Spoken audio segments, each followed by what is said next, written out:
서울 강북구 미아동의 낡은 2층 단독주택. 이곳에서 74세 박정분 할머니는 43년을 살아왔다. 남편 고 박철수 씨와 함께 벽돌 하나하나 쌓아 올린 이 집은 지금 시세로 12억이 넘는다. 누가 봐도 허름하지만 재개발 바람이 불면서 금싸라기 땅이 된 것이다. 오늘은 큰며느리 김수진이 준비했다는 가족 모임 날. 정부는 아침부터 설레는 마음으로 옷장을 뒤적였다. 10년 된 베이지색 카디건을 꺼내 입고 거울 앞에서 머리를 매만졌다. 손주들 얼굴 보는 게 얼마만인가. 코로나 이후로 가족이 다 모인 적이 거의 없었다. 큰아들 박민수는 건설회사 부장으로 일하며 일산의 40평대 아파트에 산다.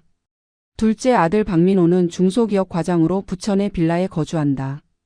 막내딸 박은혜는 치과의사인 남편 이정훈과 함께 분당 타워팰리스에 산다. 오후 5시 정분이 일산에 있는 큰아들 집에 도착했다. 현관문을 열자마자 느껴지는 어색한 공기.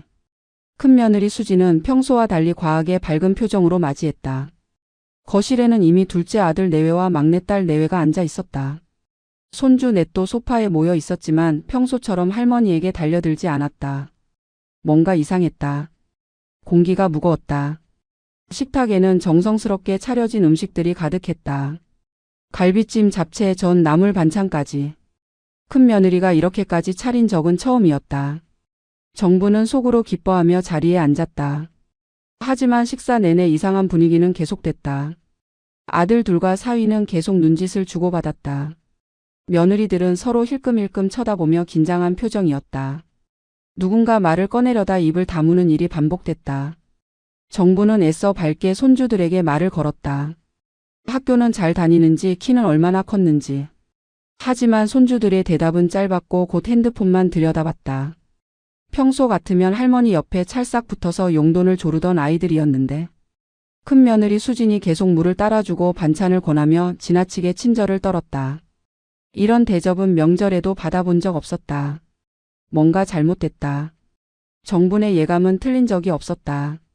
식사가 끝나고 후식으로 과일이 나왔다. 둘째 며느리 이지영이 사과를 깎으며 작은 목소리로 큰며느리에게 속삭였다. 하지만 조용한 거실에서 그 말은 정분의 귀에도 들렸다.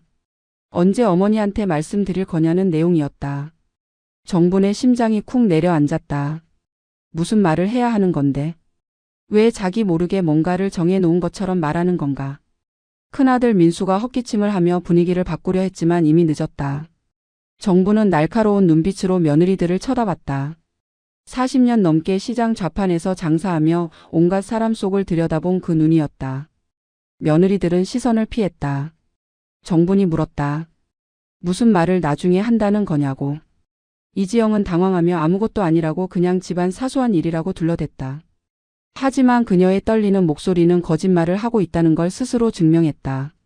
거실의 시계 초침 소리만 똑딱똑딱 울렸다. 손주들은 어색함을 못 견디고 하나둘 방으로 들어갔다. 이제 남은 건 어른들뿐. 정분과 세 자녀 부부 총 7명이 서로를 마주보고 앉아 있었다. 누구도 먼저 말을 꺼내지 않았다. 큰며느리가 준비한 커피가 식어갔다. 정부는 가슴속에서 불안이 부글부글 끓어오르는 걸 느꼈다. 오늘 이 자리가 단순한 가족 모임이 아니라는 확신이 들었다. 이건 계획된 자리였다. 자신을 위한 것처럼 보이지만 실은 자신에 관한 무언가를 정하기 위한 자리. 시간은 밤 9시를 넘어서고 있었다. 사위 이정훈이 소주 3잔째를 비웠다. 평소 술을 안 하는 사람이 오늘따라 계속 마셨다. 얼굴이 빨개진 그는 넥타이를 풀며 소파에 비스듬히 기댔다. 분위기를 풀어보려는 듯 큰아들 민수가 소주잔을 들어 건배를 제안했다. 모두 억지로 잔을 부딪혔다. 하지만 웃음소리는 어색하게 금방 사라졌다. 정훈이 치기가 오른 목소리로 말을 꺼냈다. 장인어른 장모님 몫은 벌써 정리가 됐고 어머님 것도 이미 다 이야기가 된 상황이니 걱정할 거 없다고. 그 말이 끝나자마자 거실이 얼어붙었다. 막내딸 은혜가 황급히 남편의 팔을 잡아당겼다. 큰며느리 수지는 눈을 질끈 감았다. 둘째 아들 민호는 고개를 떨구며 손으로 얼굴을 감쌌다. 정부는 귀를 의심했다. 방금 뭐라고 했나? 자기 몫이 정해졌다고. 누가? 언제? 정분의 손이 떨리기 시작했다.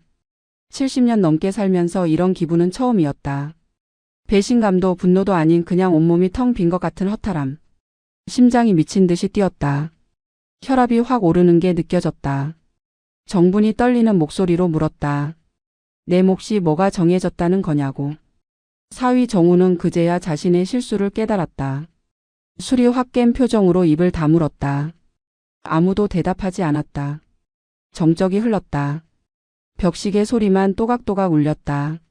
정분의 시선이 큰아들에게 향했다. 민수야, 무슨 소리냐고. 큰아들은 시선을 피했다. 둘째 며느리 지영이 먼저 입을 열었다. 어머니 사실은요 라고 시작했지만 문장을 완성하지 못했다. 정분의 날카로운 눈빛이 그녀를 향했기 때문이다. 지영은 입술을 깨물며 고개를 숙였다. 정분은 다시 물었다. 이번엔 더 단호하게. 대체 뭘 정했다는 거냐고. 내가 죽지도 않았는데 무슨 몫을 나눴다는 거냐고. 큰아들 민수가 마침내 입을 열었다. 목소리는 떨렸지만 어쩔 수 없이 말을 이어갔다. 엄마 나이가 이제 74시고 언제 무슨 일이 생길지 모르니까. 미리 정리를 좀 해두는 게 좋겠다고 형제들끼리 의논했다는 것이었다. 그래서 오늘 가족 모임 전에 먼저 모여서 간단하게 계획을 세웠다는 것이었다. 간단하게라는 표현이 정분의 귓전을 때렸다. 자기 인생이 자기 재산이 그들에게는 간단히 정리할 문제였던 것이다. 정분이 물었다. 그래서 뭘 어떻게 나눴는데? 큰아들은 입술을 달싹였지만 차마 말이 나오지 않았다. 대신 큰며느리 수진이 나섰다. 그녀는 A4 용지 한 장을 가방에서 꺼냈다. 프린트된 문서였다. 거기에는 박정분 명의의 자산 목록이 빼곡히 적혀 있었다. 미아동 단독주택, 신한은행 정기예금, 국민은행 적금, 삼성생명보험, 현대해상보험, 주식 계좌까지. 심지어 대략적인 금액까지 적혀 있었다. 정부는 그 종이를 빼앗듯 가져와 눈으로 후었다. 글자가 흐릿하게 보였다. 눈물 때문인지 혈압 때문인지 알 수 없었다. 종이를 쥔 손이 바들바들 떨렸다. 12억짜리 집, 8천만 원의 예금, 3천만 원의 적금, 5천만 원 상당의 보험, 2천만 원의 주식. 총 14억 8천만 원. 자신도 정확히 모르던 자산 규모를 자식들은 이미 다 조사해 놓은 것이었다. 언제부터 이런 걸 알아봤을까? 얼마나 오랫동안 자신을 몰래 조사한 걸까? 그리고 그 옆에는 분배 계획까지 적혀 있었다. 미아동 집은 큰아들, 예금과 적금은 둘째 아들, 보험과 주식은 막내딸. 깔끔하게 공평하게 완벽하게 나눠 놓았다. 심지어 각자가 부담할 상속세까지 계산돼 있었다. 정부는 피식 웃음이 나왔다. 계획이 치밀했다. 너무 치밀해서 소름이 돋았다. 이 사람들이 정말 내 자식들이 맞나? 내가 낳고 키운 아이들이 맞나? 큰며느리 수진이 조심스럽게 말을 이었다. 어머니 오해하지 마세요 라는 말로 시작했다. 이건 어머니를 위한 거라고 했다. 나중에 어머니가 돌아가시면 형제들끼리 재산 때문에 싸우는 경우가 많다고 했다. 그런 추한 모습을 보이고 싶지 않아서 미리 정리한 거라고 했다. 어머니께 부담을 드리지 않으려고 조용히 정한 거라고 했다. 정부는 허탈하게 웃었다. 부담을 안 주려고. 자기 재산을 자기 모르게 나눠놓는 게 부담을 안 주는 거란다. 자기가 살아있는데 이미 죽은 사람 취급하는 게 배려란다. 정분이 물었다. 그래서 나한테는 언제 말할 생각이었냐고. 수지는 우물쭈물했다. 적당한 시기에 어머니 기분 좋으실 때 천천히 말씀드리려고 했다고 했다. 둘째 며느리 지영이 거들었다. 어머니 사실 다른 집들은 이미 다 이렇게 한대요 라고 말했다. 요즘은 미리 정리 안 하면 나중에 세금 폭탄 맞는다고 했다. 상속세가 얼마나 무서운지 아냐고 했다. 집값이 오르면서 일반 서민들도 상속세 대상이 됐다고 했다. 그래서 미리미리 증여하고 분배하는 게 절세의 기본이라고 했다. 마치 자신들이 정분을 위해 재테크 상담을 해주는 것처럼 말했다. 정부는 기가 막혔다. 세금 걱정은 누가 하라고. 자기 재산 자기가 관리하겠다는데 왜 남들이 나서서 걱정이냐고. 그러자 큰아들 민수가 말했다. 엄마 현실을 보세요. 이제 엄마 나이에 그런 복잡한 거 신경 쓰기 힘들잖아요. 우리가 대신 처리해 드리는 게 낫지 않겠어요? 그 말에 정분의 혈압이 더 올랐다. 자기가 늙어서 판단력이 흐려졌다는 소리냐고. 자기가 치매라도 걸렸다는 소리냐고. 민수는 아니라고 그런 뜻이 아니라고 손사래를 쳤다. 하지만 이미 엎질러진 물이었다. 정부는 확실히 깨달았다. 자식들이 자신을 이미 무능력자 취급하고 있다는 것을. 막내딸 은혜가 나섰다. 엄마, 우리가 욕심내서 그런 거 아니에요 라고 말했다. 오빠들도 다 엄마 생각해서 한 거예요. 특히 큰오빠는 엄마가 나중에 요양원 가시면 어떡하나 그것까지 고민했다고요. 그래서 집은 팔지 말고 큰오빠가 관리하다가 나중에 정리하는 게 좋겠다고 한 거예요. 요양원. 그 단어가 정분의 머릿속에서 울렸다. 자식들은 이미 자신을 요양원에 보낼 생각까지 하고 있었던 것이다. 그것도 모자라 그 이후에 재산 처리까지 계획한 것이다. 정부는 물었다. 내가 요양원에 간다고. 누가 그러기로 했는데? 은혜는 당황하며 말을 바꿨다. 아니, 만약의 경우를 말한 거지 진짜 보내려는 게 아니라고. 하지만 정부는 알았다. 이미 계획은 다 짜여 있었다. 자신이 거동이 불편해지면 요양원으로 보내고 미아동 집은 큰아들이 차지하고 나머지 재산은 분배하는 시나리오. 완벽했다. 너무 완벽해서 무서웠다. 자신의 남은 인생까지 타인들이 설계해 놓은 것 같았다. 아니, 타인이 아니라 자식들이. 그게 더 끔찍했다. 사위 정훈이 다시 입을 열었다. 이번엔 술이 깬 상태로 또박또박 말했다. 어머니, 장인어른, 장모님은 벌써 10년 전에 다 정리하셨어요. 그래서 저희는 아무 문제 없이 받았고요. 요즘 시대엔 이게 정상이에요. 미리 안 하면 나중에 형제들끼리 법정까지 가요. 정부는 차갑게 웃었다. 그래, 내 장인 장모는 미리 정리했다며. 그건 그 사람들 선택이다. 하지만 나는 아니다. 나는 아직 내 재산을 내 손으로 관리할 수 있다. 그리고 내가 언제 누구한테 뭘 준다고 약속한 적 없다. 정우는 말문이 막혔다. 정분이 다시 그 A4 용지를 들어 올렸다. 이걸 누가 만들었냐고 물었다. 수진이 손을 들었다. 자기가 정리했다고 했다. 정보는 어떻게 알아냈냐고 물었다. 수진은 머뭇거리다 대답했다. 큰아들 민수가 어머니 통장이며 서류를 몇 번 확인했다고 했다. 정부는 눈을 감았다. 큰아들이 자신 몰래 서류를 뒤진 것이었다. 언제였을까? 아마 자신이 병원 갔을 때나 외출했을 때였을 것이다. 민수가 변명했다.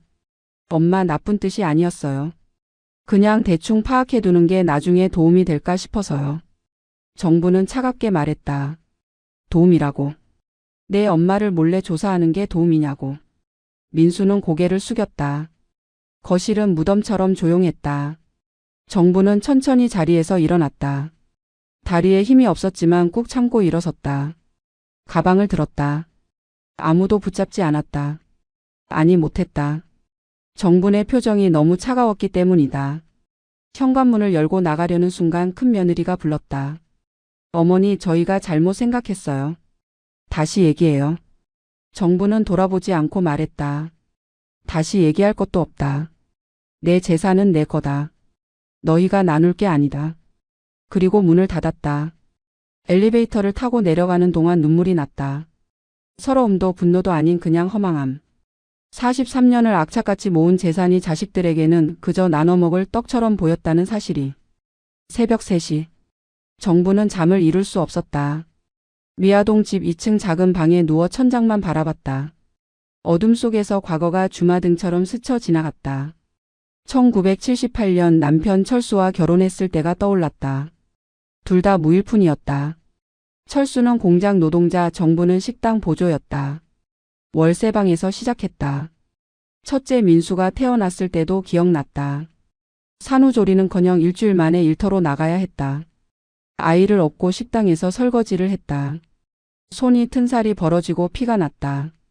하지만 참았다. 아이에게 먹일 분유값을 벌어야 했으니까. 둘째 민호가 태어나고 막내 은혜까지 낳고 나니 월세방은 더 비좁아졌다. 1985년 남편 철수가 결심했다. 집을 사자고. 아무리 작아도 우리 집을 갖자고. 둘은 미친 듯이 돈을 모았다. 정부는 새벽 4시에 일어나 시장 좌판을 열었다. 채소와 과일을 팔았다. 비가 오나 눈이 오나 나갔다. 철수는 공장 일을 마치고 밤에는 주유소 야간 알바를 했다. 하루에 4시간씩만 잤다. 3년을 그렇게 살았다. 드디어 미아동에 낡은 단독주택을 샀다. 땅 30평에 건물 20평. 당시 가격 3천만 원. 은행 대출 2천만 원을 끼고 겨우 샀다. 이사하던 날 정부는 울었다. 남편도 울었다. 아이들도 신나서 집 안을 뛰어다녔다. 드디어 우리 집이 생긴 것이었다. 대출을 갚는데 10년이 걸렸다. 정부는 장사를 확장했다. 좌판에서 작은 가게로, 가게에서 조금 더 큰 가게로. 철수는 공장에서 기술직으로 승진했다. 둘은 한 푼 한 푼 모았다. 외식은 1년에 한 번 명절 때만. 새 옷은 명절 때 한 벌씩만. 여행은 꿈도 못 꿨다. 아이들 대학 등록금도 다 정분이 벌었다. 큰아들은 지방공립대, 둘째는 서울사립대, 막내딸은 치대까지 보냈다. 치대 등록금이 얼마였나? 한 학기에 800만 원. 6년이면 거의 1억. 정부는 그 돈을 마련하려고 적금을 깨고 보험을 해약했다. 가게 장사가 안 되면 새벽 청소 일도 했다.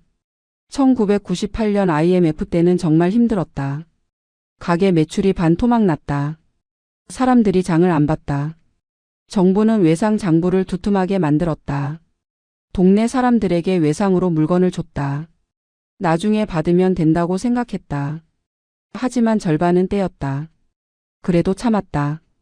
다들 힘든 시기니까. 2005년 남편 철수가 쓰러졌다. 뇌출혈이었다.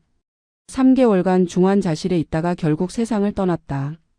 정부는 장례식장에서도 눈물을 참았다. 아이들 앞에서 약한 모습 보일 수 없었다. 장례 끝나고 혼자 남은 밤 그제야 울었다. 베개를 입에 물고 소리 죽여 울었다. 남편 없이 혼자 살았다. 가게는 계속했다. 손님들이 하나둘 떠나갔지만 버텼다. 재개발 소문이 돌면서 집값이 오르기 시작했다. 2010년 5억, 2015년 8억, 2020년 10억, 지금은 12억. 정부는 놀라웠다. 자신이 43년 전에 3천만 원 주고 산 집이 12억이 됐다니. 하지만 그게 뭐가 중요한가? 정부는 그 집을 팔 생각이 없었다. 남편과의 추억이 서린 곳이었다. 마당에 철수가 심은 감나무도 있었다. 2층 작은 방은 아이들이 공부하던 방이었다. 거실 장판 밑에는 아직도 둘째가 어렸을 때 그린 낙서가 있었다. 이 집은 돈으로 환산할 수 없는 것이었다. 그런데 자식들은 그걸 이미 12억짜리 부동산으로만 봤다. 큰아들이 가져갈 자산으로 계산했다. 추억도 애틋함도 없이 그냥 숫자로만 봤다. 정부는 가슴이 먹먹했다. 새벽 하늘이 밝아오고 있었다. 잠은 오지 않았다. 아침 7시. 정부는 부스스한 머리로 마당에 나왔다. 감나무 아래 평상에 앉아 멍하니 하늘을 봤다. 옆집에서 인기척이 들렸다. 이웃 선자였다. 선자는 정분보다 2살 많은 76세. 남편을 일찍 여의고 혼자 사는 처지가 비슷했다. 둘은 30년 지기 친구였다. 선자가 담장 너머로 소리쳤다. 정부나 아침도 안 먹고 뭐해. 정부는 대답 대신 한숨만 쉬었다. 선자는 눈치가 빨랐다. 뭔가 이상하다는 걸 알아챘다. 곧바로 대문을 열고 들어왔다. 정분의 얼굴을 보더니 물었다. 무슨 일 있어? 밤새 잠도 못 잔 것 같은데. 정부는 참았던 이야기를 쏟아냈다. 어제 있었던 가족 모임 A4 용지에 적힌 재산 목록, 자식들의 계획 모든 것을. 선자는 듣는 내내 표정이 굳어갔다. 이야기가 끝나자 선자는 욕설을 내뱉었다. 그 미친 것들이. 아직 살아계신 엄마를 놔두고 감히. 선자는 분노했다. 자기도 비슷한 경험이 있다고 했다. 5년 전 아들이 선자 몰래 집 등기부등본을 떼간 적이 있다고 했다. 나중에 알고 보니 집을 담보로 대출 받으려고 했던 거였다. 자기 사업 자금 때문에. 선자가 알아채고 후되게 혼냈더니 그 뒤로 연락도 뚝 끊겼다고 했다. 선자는 단호하게 말했다. 정부나 정신 똑바로 차려. 상속은 내가 죽어야 생기는 거야. 내가 살아있는데 무슨 상속이야. 그건 강도질이야, 강도질. 자식이라고 다 착한 게 아니야. 요즘 자식들은 부모 재산을 자기 것처럼 생각한다고. 정부는 고개를 떨궜다. 그래도 자식들이 나쁜 마음으로 한 건 아닐 거라고, 어쩌면 정말 자기를 걱정해서 그런 거 아니겠냐고 말했다. 선자는 코웃음을 쳤다. 걱정은 무슨. 탐욕이지. 집값이 12억이라며. 그거 노린 거야. 요즘 젊은 애들 집 한 채 사려면 20년을 모아야 한다잖아. 그러니까 부모 재산에 눈독 들이는 거지. 선자는 더 충격적인 이야기를 꺼냈다. 작년에 동네 김씨 할머니가 요양원에 갔다고 했다. 아들이 모셔갔다고 했다. 그런데 알고 보니 그 아들이 할머니 집을 팔아버렸다고 했다. 할머니 명의로 된 집인데 위임장을 위조해서 팔았다고 했다. 할머니는 요양원에서 한 달 만에 돌아가셨다고 했다. 충격 때문인지 원래 아팠던 건지 알 수 없다고 했다. 정부는 소름이 돋았다. 설마 자기 자식들이 그런 짓까지야 하겠냐고 했다. 선자는 비웃었다. 너무 믿지 마. 요즘 세상에 부모 재산 때문에 폐륜짓 저지르는 자식들 뉴스에 매일 나온다고. 부모를 학대하고 감금하고 심지어 죽이는 경우도 있다고. 선자는 계속 말했다. 정부나 너는 너무 착해. 그래서 당하는 거야.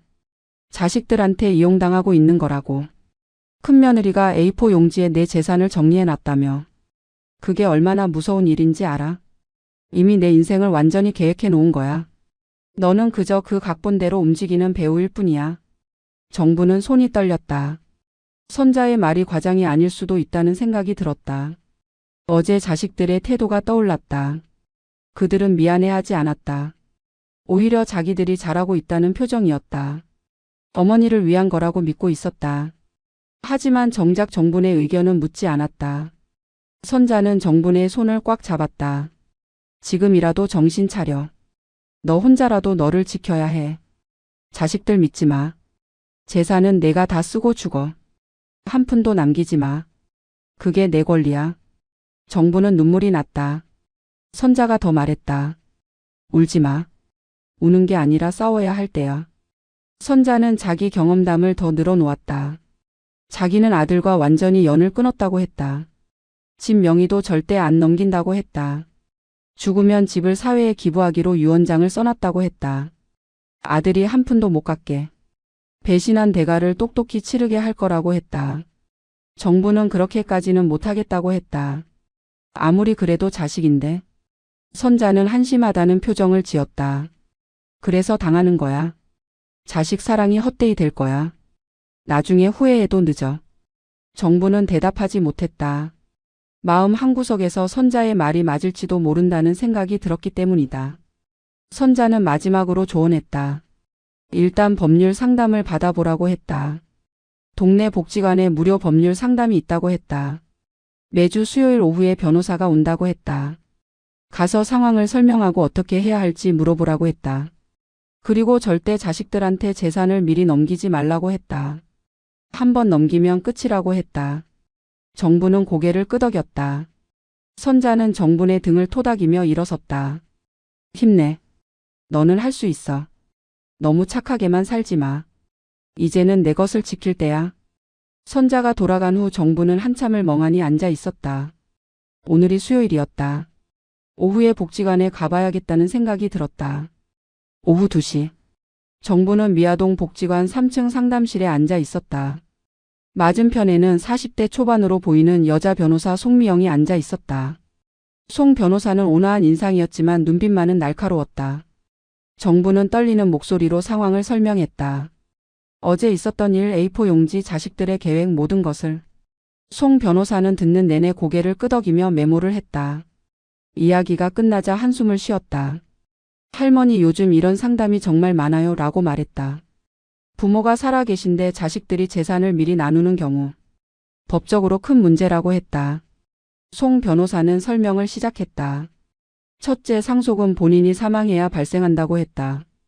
살아있는 사람의 재산은 상속 대상이 아니라고 했다. 자식들이 모여서 부모 재산을 미리 나누는 건 법적 효력이 전혀 없다고 했다.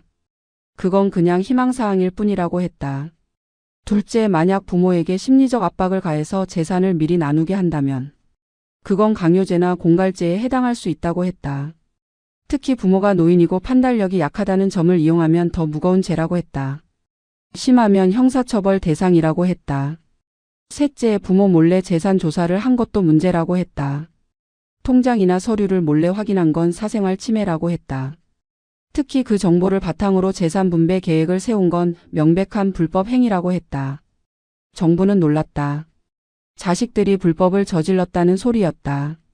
송 변호사는 더 충격적인 이야기를 꺼냈다. 할머니, 더 조심하셔야 할 게 있어요 라고 말했다. 요즘 자식들이 부모를 속여서 재산을 가로채는 수법이 아주 교묘하다고 했다. 첫 번째 수법은 증여를 강요하는 거라고 했다.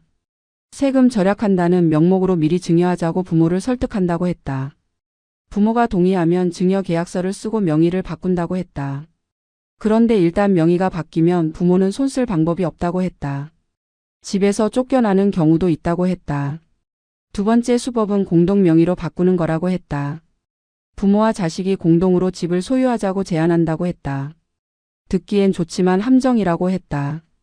일단 공동 명의가 되면 자식이 자기 지분을 마음대로 처분할 수 있다고 했다. 심지어 집을 담보로 대출을 받을 수도 있다고 했다. 세 번째 수법은 위임장을 받는 거라고 했다. 부모가 거동이 불편하다는 핑계로 재산관리 위임장을 받는다고 했다. 그러면 자식이 부모 명의로 모든 걸 할 수 있다고 했다.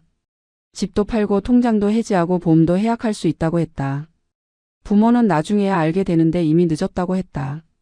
정부는 온몸에 소름이 돋았다. 송 변호사는 계속 말했다. 그리고 가장 무서운 건 요양원 보내기라고 했다. 부모를 요양원에 보내놓고 재산을 처분하는 경우가 정말 많다고 했다. 부모는 요양원에서 나올 수 없고 자식은 마음대로 재산을 정리한다고 했다.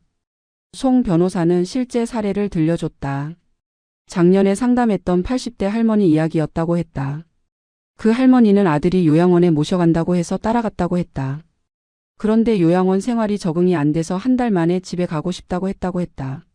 아들은 거부했다고 했다. 그리고 그 사이에 할머니 집을 팔아버렸다고 했다. 할머니가 알고 요양원에서 뛰쳐나왔는데 이미 집은 새 주인에게 넘어간 후였다고 했다. 할머니는 갈 곳이 없어서 복지관에 찾아왔고 송 변호사가 도와줬다고 했다. 결국 소송을 해서 아들을 고소했지만 돈은 돌려받지 못했다고 했다. 아들이 그 돈을 다 썼기 때문이라고 했다. 정부는 말문이 막혔다. 송 변호사가 물었다. 할머니 혹시 자녀들이 요양원 이야기를 꺼낸 적 있나요? 정부는 고개를 끄덕였다. 어제 막내딸이 나중에 요양원 가시면 어떡하나 걱정했다고 했다고 말했다. 송 변호사의 표정이 굳어졌다. 그럼 이미 계획이 있는 거예요. 조심하셔야 해요. 송 변호사는 구체적인 대응 방법을 알려줬다. 첫째, 절대 재산을 미리 넘기지 말 것. 증여도 공동 명의도 위임장도 안 된다고 했다. 둘째, 중요한 서류는 안전한 곳에 보관할 것. 통장, 도장, 등기권리증, 보험증서 등을 자식들이 접근할 수 없는 곳에 두라고 했다. 셋째, 유언장을 작성할 것.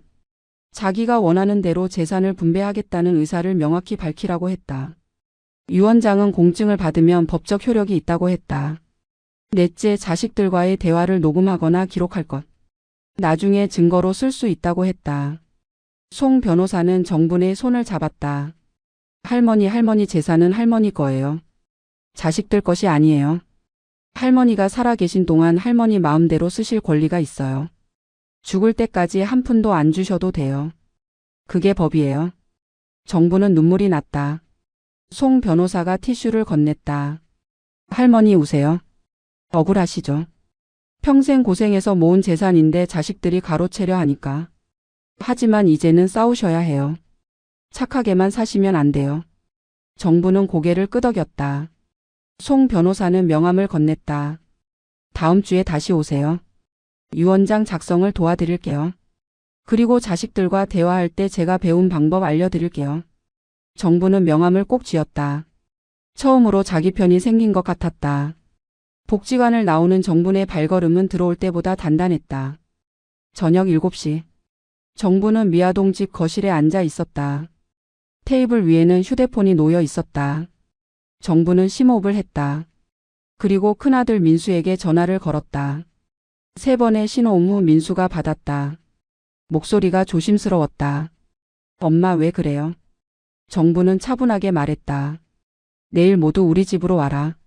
아들 2, 딸 1, 며느리 사위까지 전부. 민수는 당황했다.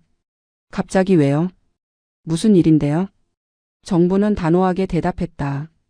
할 말이 있다. 내일 저녁 6시까지 와라. 그리고 전화를 끊었다.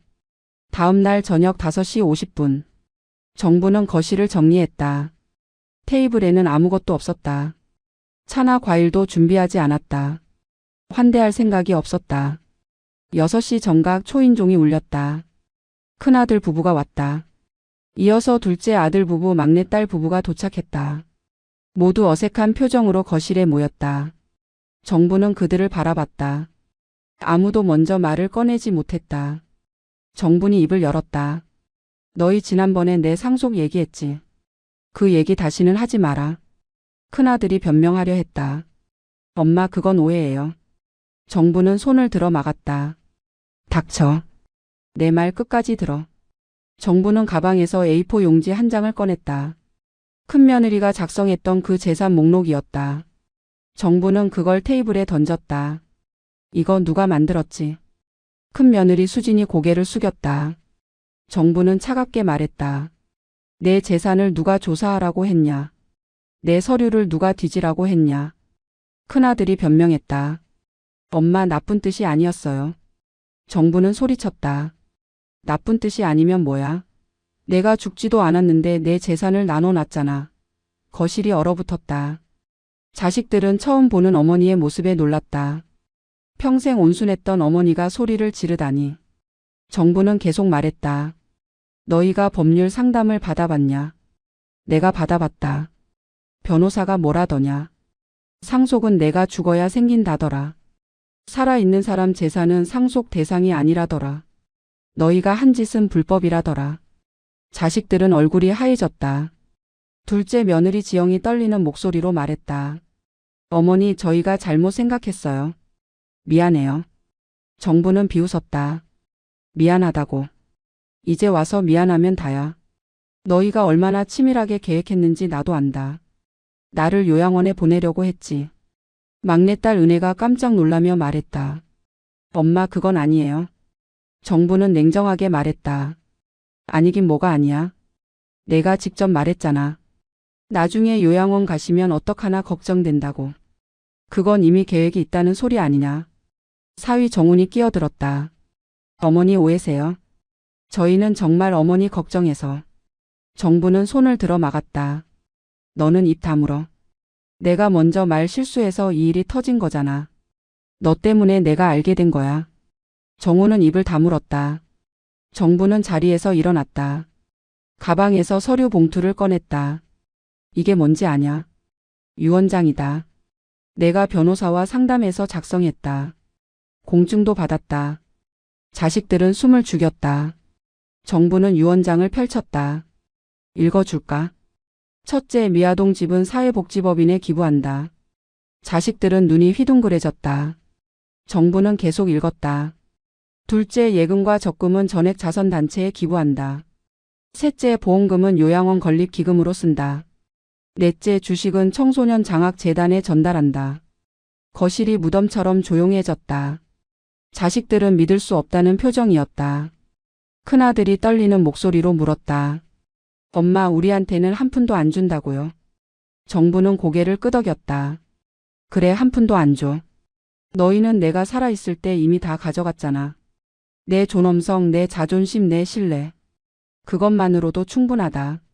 둘째 아들 민호가 울먹였다. 엄마, 우리 잘못했어요. 다시 생각해 주세요. 정부는 차갑게 말했다. 다시 생각할 것도 없다. 이미 결정했다. 유언장은 법적 효력이 있다. 내가 죽으면 이대로 집행된다. 막내딸 은혜가 소리쳤다. 엄마, 이건 너무해요. 정부는 딸을 쳐다봤다. 뭐가 너무하냐? 내 재산 내 마음대로 하는 게 너무하냐? 너희가 내 재산을 미리 나눈 건 너무하지 않고. 은혜는 울음을 터뜨렸다. 하지만 정부는 흔들리지 않았다. 울어봤자 소용없다. 이미 결정은 끝났다. 큰며느리 수진이 나섰다. 어머니, 그럼 어머니 노후는 어떻게 하시려고요? 정부는 비웃었다. 내 노후는 내가 알아서 한다. 이 집에서 죽을 때까지 살 거다. 너희 도움 안 받는다. 수진이 말했다. 그럼 아프시면요? 정부는 단호하게 대답했다. 국가에서 지원받는다. 노인장 기요양보험도 있고 복지 서비스도 있다. 너희 손 안 빌린다. 자식들은 패배감에 고개를 떨궜다. 정부는 마지막으로 말했다. 다시는 내 재산 얘기 꺼내지 마라. 다시 꺼내면 아예 연락도 끊는다. 이제 나가라. 자식들은 일어섰다. 누구도 항변하지 못했다. 그들은 고개를 숙인 채 현관문을 나섰다. 문이 닫히는 소리가 쾅 하고 울렸다. 정부는 소파에 주저앉았다. 온몸에 힘이 빠졌다. 하지만 후회는 없었다. 당당했다.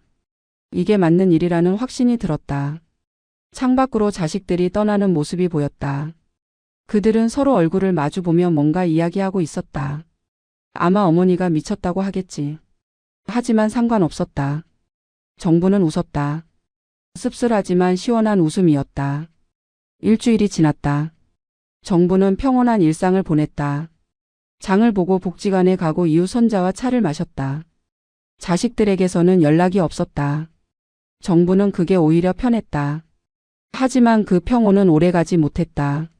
어느 날 아침 초인종이 울렸다. 정분이 문을 열자 낯선 남자 둘이 서 있었다. 정장을 입은 40대 남자들이었다. 한 명이 명함을 내밀었다. 대한법무사무소 직원이라고 했다. 정부는 의아했다. 무슨 일이냐고 물었다. 남자가 말했다.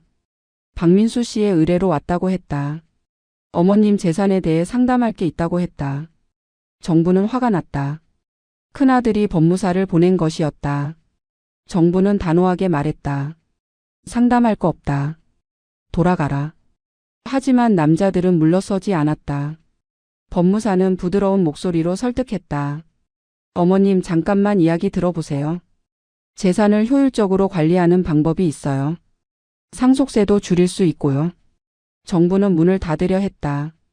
하지만 법무사가 발로 문을 막았다. 순간 정부는 두려움을 느꼈다. 법무사는 계속 말했다. 어머님 지금 유언장 쓰신 거 들었어요. 전부 기부하신다고요. 그건 자녀분들한테 너무 가혹하지 않나요? 평생 모은 재산을 남한테 준다니. 정부는 소리쳤다. 내 재산 내 마음이다. 나가. 하지만 법무사는 끈질겼다. 법무사가 서류 봉투를 내밀었다. 이거 한번 보세요. 자녀분들이 준비한 새로운 제안이에요. 어머님도 평생 편하게 사시고 자녀분들도 공평하게 받는 방법이에요. 정부는 서류를 받지 않았다. 법무사는 그냥 문틈에 서류를 끼워놓고 떠났다. 정부는 떨리는 손으로 서류를 집었다. 봉투를 뜯어 내용을 확인했다. 제목은 가족 신탁 계약서였다. 내용은 이랬다. 정분의 모든 재산을 신탁회사에 맡긴다. 신탁회사가 관리하면서 정분에게 매달 생활비를 준다. 정분이 사망하면 재산은 자녀들에게 분배된다. 정부는 이를 갈았다. 이게 무슨 소리냐? 자기 재산을 신탁회사에 맡기라니.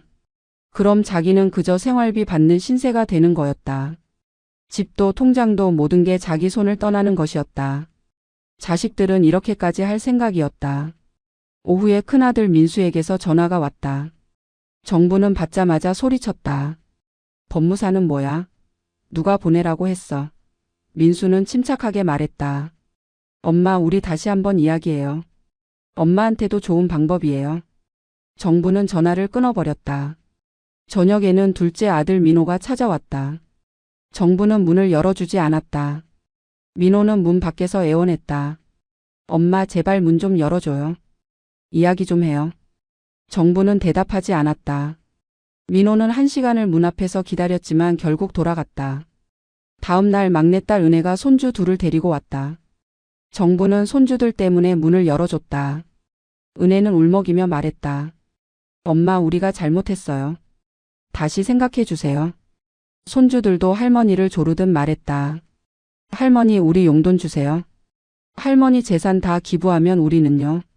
정부는 손주들의 말에 충격을 받았다. 어린 아이들까지 재산 이야기를 하다니. 은혜가 아이들을 가르친 게 분명했다.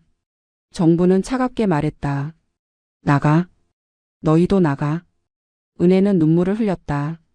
엄마 진짜 이러실 거예요. 정부는 문을 닫았다. 그날 밤 정부는 잠을 이룰 수 없었다. 자식들이 이렇게까지 집요하게 나올 줄 몰랐다. 법무사를 보내고 손주들까지 동원하고. 정부는 두려웠다. 자식들이 더 나쁜 짓을 할까봐. 혹시 강제로 자기를 어딘가에 보내려 하지는 않을까. 다음 날 아침 우편함에 등기우편이 와 있었다. 발신인은 큰아들 민수였다. 정부는 떨리는 손으로 봉투를 뜯었다.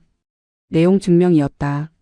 제목은 재산관리 능력 상실에 따른 후견인 신청 예고였다.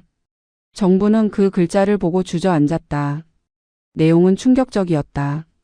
박 정부는 최근 비정상적인 행동을 보이고 있다. 평생 모은 재산을 전부 기부하겠다는 비합리적 결정을 내렸다. 이는 정상적인 판단력 상실의 증거다. 따라서 가족들은 법원에 성년 후견 개시를 신청할 예정이다. 후견인으로는 장남 박민수를 지정할 것이다. 정부는 눈물이 쏟아졌다. 자식들이 자기를 정신 이상자 취급하고 있었다. 후견인을 붙여서 재산 관리 권한을 빼앗으려는 것이었다. 성년 후견이 시작되면 정부는 스스로 재산을 처분할 수 없게 된다. 모든 결정을 후견인 즉 큰아들이 하게 된다. 정부는 즉시 송미영 변호사에게 전화했다. 송 변호사는 심각하다고 말했다. 자녀들이 정말 후견 신청을 하면 법원에서 감정을 하게 된다고 했다. 정신과 의사가 정부의 정신 상태를 평가한다고 했다. 만약 판단력이 떨어진다고 판정되면 후견이 개시된다고 했다. 송 변호사는 당장 병원에 가서 정신 감정을 받으라고 했다. 자기가 정상이라는 증거를 미리 확보하라고 했다. 그리고 자녀들의 행동을 모두 기록하라고 했다. 법무사 방문, 강압적 설득, 내용 증명 발송 이 모든 게 증거가 될 수 있다고 했다. 정부는 그날 오후 대학병원 정신건강의학과를 찾았다. 의사는 여러 질문을 했다. 오늘 날짜가 어떻게 되는지, 대통령이 누구인지, 간단한 계산 문제, 기억력 테스트. 정부는 모두 정확하게 대답했다. 의사는 검사 결과 아무 문제 없다고 말했다. 인지 기능도 정상, 판단력도 정상이라고 했다. 정부는 그 진단서를 받아 복사해서 보관했다. 송 변호사에게도 사본을 전달했다. 송 변호사는 이제 대응할 준비가 됐다고 말했다. 만약 자녀들이 후견 신청을 하면 이 진단서로 반박할 수 있다고 했다. 하지만 전쟁은 이제 시작이었다. 며칠 후 큰며느리 수진이 복지관에 전화를 걸어 정분을 험담했다고 한다. 정분이 치매 증상을 보이는데 본인은 인정하지 않는다고 했다고 한다. 복지관 직원이 정분에게 확인 전화를 했고 정분은 모든 게 거짓이라고 해명했다. 자식들은 동네 사람들에게도 소문을 퍼뜨렸다. 어머니가 정신이 이상해졌다고 재산을 다 기부한다고 난리라고. 이웃들이 정분을 이상하게 쳐다보기 시작했다. 정분은 억울했다. 하지만 일일이 해명할 수도 없었다. 가장 충격적이었던 건 은행 사건이었다.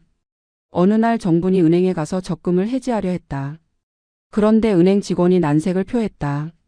고객님, 댁 아드님께서 연락하셔서 당분간 큰 금액 인출을 막아달라고 하셨는데요. 보이스피싱 피해 우려 때문이라고 하시더라고요. 정부는 기가 막혔다.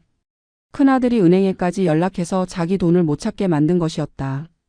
정부는 항의했다. 내 돈인데 왜 못 찾게 하냐고.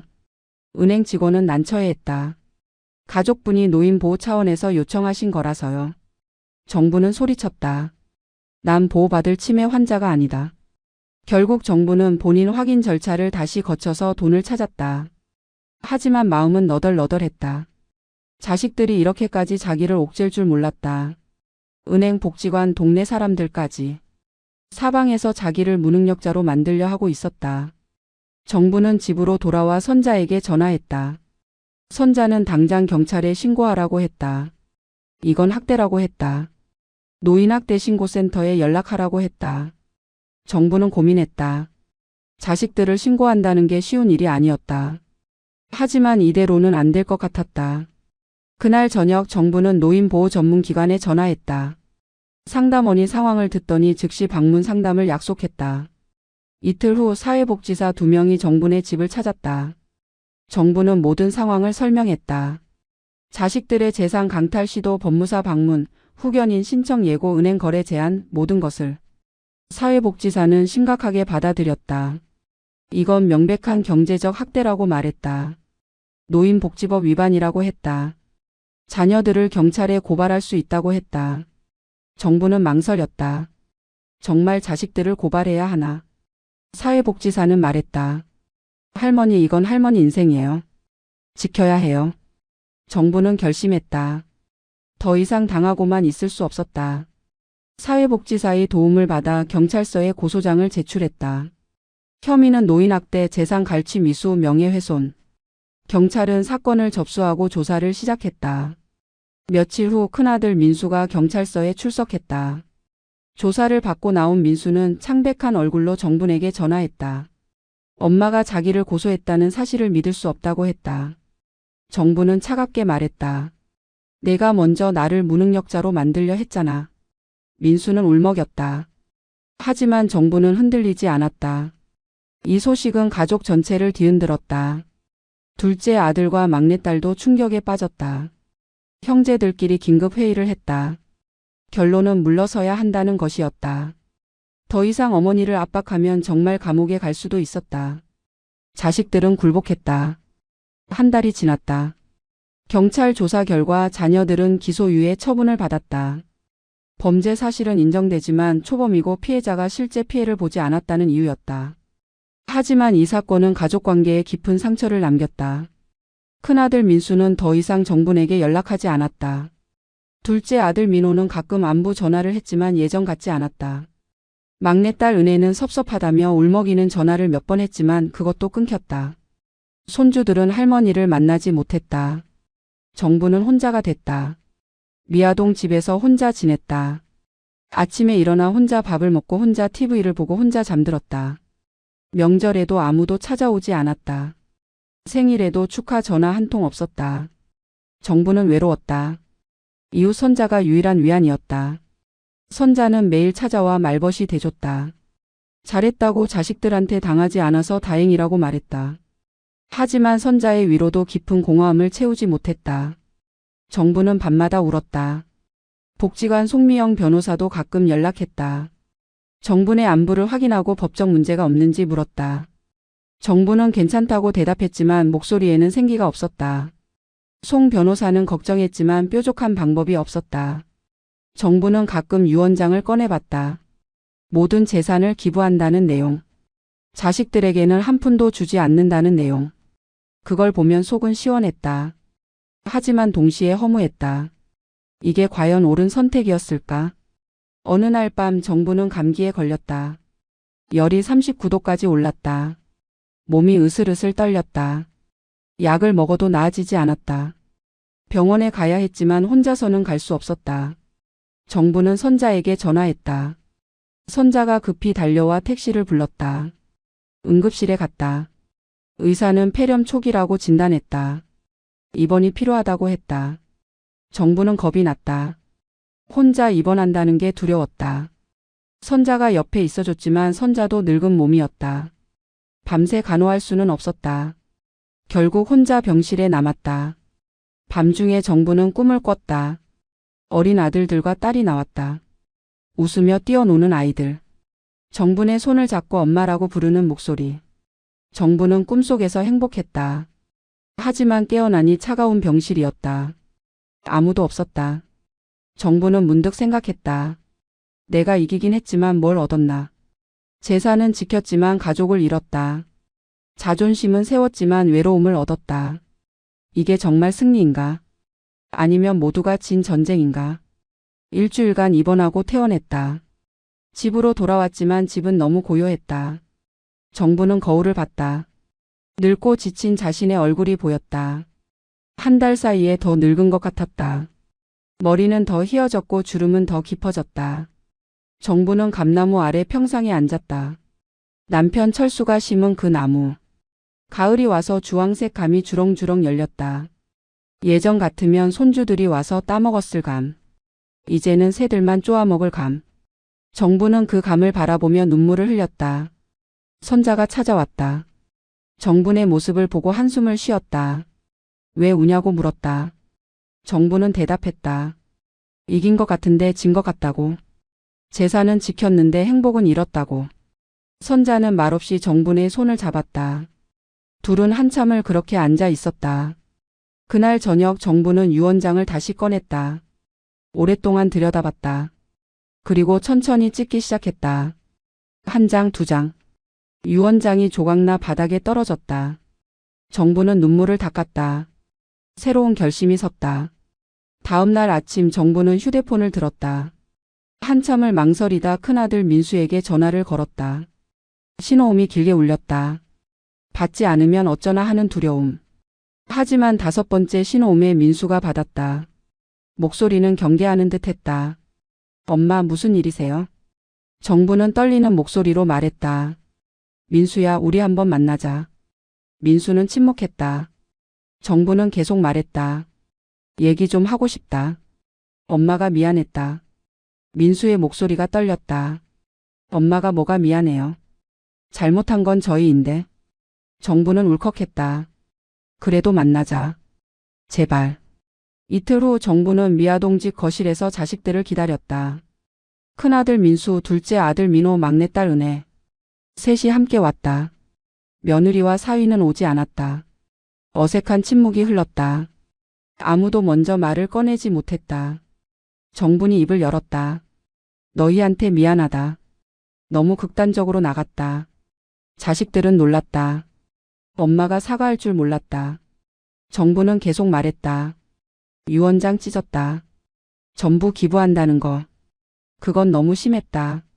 화가 나서 그랬다. 미안하다. 큰아들 민수가 눈물을 흘렸다. 엄마, 저희야말로 미안해요. 엄마를 무시했어요. 엄마 재산을 탐냈어요. 잘못했어요. 둘째 아들 민호도 울었다. 엄마를 치매 환자 취급했어요. 용서해 주세요. 막내딸 은혜는 소리 내어 울었다. 정부는 자식들을 안았다. 오랜만에 느끼는 자식들의 온기. 정분도 울었다. 한참을 그렇게 울었다. 쌓였던 감정들이 눈물로 흘러나왔다. 분노도 서운함도 외로움도. 울음이 잦아들자 정부는 말했다. 하지만 분명히 해둘 게 있다. 내 재산은 여전히 내 거다. 너희가 미리 정할 수 없다. 자식들은 고개를 끄덕였다. 알아요, 엄마. 다시는 그런 짓 안 할게요. 정부는 계속 말했다. 나는 이 집에서 죽을 때까지 살 거다. 요양원 안 간다. 혼자서도 충분히 살 수 있다. 하지만 가끔 너희가 찾아와 줬으면 좋겠다. 민수가 대답했다. 자주 올게요, 엄마. 매주 올게요. 정부는 웃었다. 그리고 마지막으로 말했다. 내가 죽으면 그때 재산은 너희가 공평하게 나눠라. 싸우지 말고. 법대로 하면 된다. 유언장은 안 쓰겠다. 너희를 믿는다. 자식들은 울먹였다. 고마워요, 엄마. 은혜가 물었다. 엄마, 그럼 저희가 뭘 도와드릴까요? 정부는 생각하다 말했다. 일주일에 한 번씩 돌아가면서 와라. 밥 같이 먹자. 그것만으로도 충분하다. 민호가 대답했다. 그렇게 할게요, 엄마. 그날부터 자식들은 약속을 지켰다. 민수는 매주 월요일, 민호는 수요일, 은혜는 토요일에 찾아왔다. 손주들도 데려왔다. 정부는 다시 활기를 찾았다. 밥을 해주고 손주들과 놀아주고 이야기를 나눴다. 자식들도 변했다. 재산 이야기는 꺼내지 않았다.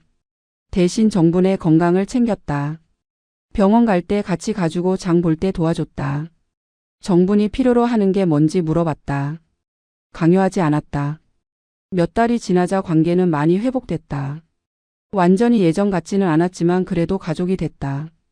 정부는 행복했다. 재산보다 소중한 게 이런 거구나 싶었다. 함께 밥 먹고 이야기 나누고 웃는 것. 어느 날 정부는 송미영 변호사를 다시 찾았다. 상황이 좋아졌다고 말했다. 송 변호사는 다행이라고 했다. 하지만 조심하라고 당부했다. 사람은 쉽게 변하지 않는다고. 재산 문제는 언제든 다시 불거질 수 있다고. 정부는 알고 있었다. 하지만 이번에는 다르다고 믿고 싶었다. 자식들이 진심으로 반성했다고 믿고 싶었다. 송 변호사는 한 가지 제안을 했다.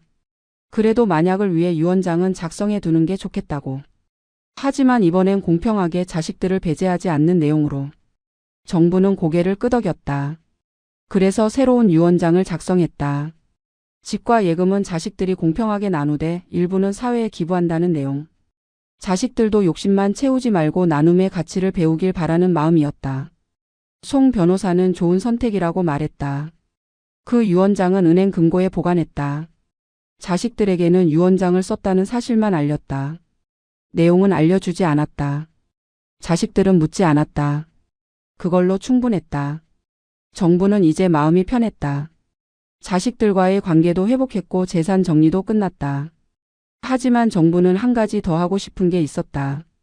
복지관에 찾아가 노인 재산 보호 교육 프로그램을 제안했다. 자기와 같은 피해를 당하는 노인들이 더 이상 생기지 않도록 복지관은 좋은 아이디어라며 받아들였다. 정부는 자원봉사자가 돼서 다른 노인들에게 자기 경험을 나눴다. 자식들이 재산을 미리 나누려 했던 이야기, 법적 대응을 한 이야기, 그리고 화해한 이야기까지. 노인들은 정부의 이야기를 경청했다. 많은 이들이 비슷한 고민을 안고 있었다. 어떤 할머니는 울며 말했다. 자기도 자식들한테 똑같은 일을 당했다고. 하지만 대응할 엄두가 안 났다고. 정부는 그 할머니의 손을 잡았다. 두려워하지 말라고, 당신의 재산은 당신 것이라고, 지킬 권리가 있다고 말했다. 정부 내 강연은 소문이 났다. 다른 복지관에서도 초청이 왔다. 정부는 바빠졌다. 일주일에 2~3번씩 복지관을 돌며 강연을 했다. 노인들은 정부를 영웅처럼 대했다. 자식들에게 당당히 맞선 용감한 할머니라고. 하지만 정부는 자신을 영웅이라고 생각하지 않았다. 그저 살아남기 위해 싸웠을 뿐이었다. 그리고 그 과정에서 많은 것을 잃었다. 가족과의 시간, 마음의 평화, 행복했던 순간들. 그래서 정부는 강연할 때마다 말했다. 싸우지 않아도 되는 게 최선이라고. 예방이 중요하다고. 정부는 자식들과의 소통이 가장 중요하다고 강조했다. 미리미리 재산에 대한 생각을 나누고 서로의 기대치를 조율하고 투명하게 대화하는 것. 그랬다면 자신도 그런 극단적 상황까지 가지 않았을 거라고 말했다. 정부는 감나무 아래 평상에 앉아 하늘을 봤다. 파란 하늘에 구름이 흘렀다. 바람이 불어 감나무 잎이 흔들렸다. 정부는 남편 철수를 떠올렸다. 여보, 내가 잘한 건가? 너무 심했나? 아니면 당연한 건가? 바람이 정부의 머리를 쓰다듬는 것 같았다. 남편의 대답 같았다. 잘했어. 당신은 당신의 인생을 지킨 거야. 정부는 미소 지었다. 그래, 나는 내 인생의 주인이다. 죽는 날까지.